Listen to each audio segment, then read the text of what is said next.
हवेली तालुक्यात गेल्या काही वर्षात सामुदायिक खरेदी खतांच्या माध्यमातून मोठ्या प्रमाणात जमिनींचा व्यवहार होत असल्याचं चित्र समोर आलंय। मात्र यातील अनेक व्यवहार शासकीय नियम आणि नियोजन प्राधिकरणाच्या अटींचं उल्लंघन करून केल्याच्या तक्रारी सातत्यानं पुढे येत आहेत। त्यामुळे अशा बेकायदेशीर सामुदायिक खरेदी खतांवर तातडीनं आळा घालून संबंधित नियमांची कठोर अंमलबजावणी करण्याची मागणी आता नागरिकांकडून होतीये।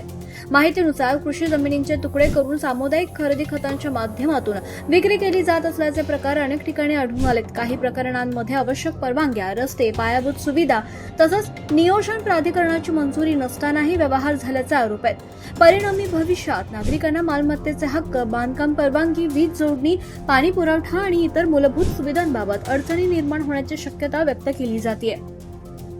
तज्ज्ञांच्या मते सामुदायिक खरेदी खत ही संकल्पना कायदेशीर व्यवहारासाठी वापरली जाऊ शकते, मात्र त्याचा वापर अनधिकृत प्लॉटिंग किंवा नियोजन नियमांना बगल देण्यासाठी होऊ लागल्यास त्यावर नियंत्रण ठेवणं आवश्यक ठरतं। यासाठी महसूल विभाग, नोंदणी विभाग, PMRDA तसंच संबंधित स्थानिक प्रशासन यांच्यात प्रभावी समन्वय होणं गरजेचं आहे। नागरिक संघटना आणि सामाजिक कार्यकर्त्यांनी अशा व्यवहारांची सखोल चौकशी करून दोषींवर कारवाई करण्याची मागणी केली आहे। तसंच भविष्यात कोणतीही फसवणूक होऊ नये यासाठी जनजागृती मोहीम राबवणं, संशयास्पद व्यवहारांची पडताळणी करणं आणि नियमबाह्य खरेदी खतांना मान्यता न देणं आवश्यक असल्याचं मत व्यक्त करण्यात येत आहे।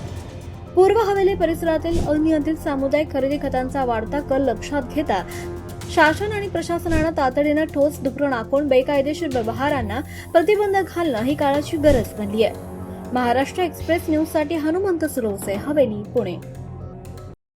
आपल्या परिसरातील ताज्या आणि महत्त्वाच्या बातम्या पाहण्यासाठी आजच महाराष्ट्र एक्सप्रेस न्यूज चॅनलला YouTube वर सबस्क्राईब करा आणि बेल आयकॉन प्रेस करा।